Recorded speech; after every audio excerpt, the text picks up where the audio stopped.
চলো চলো।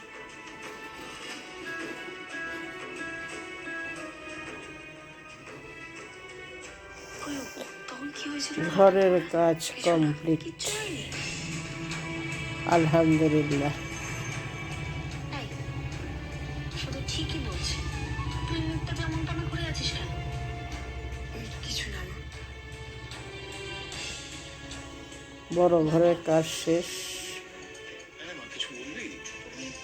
কালকে বাকি ছোট ঘর, বারান্দা, ওয়াশরুম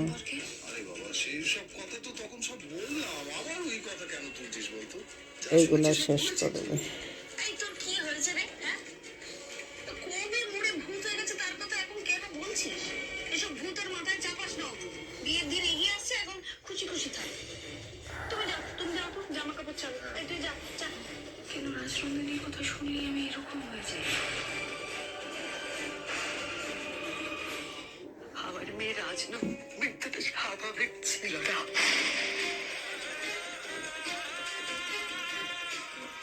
কিন্তু সেই সময় আর্যই আমাদের সামনে ছিল।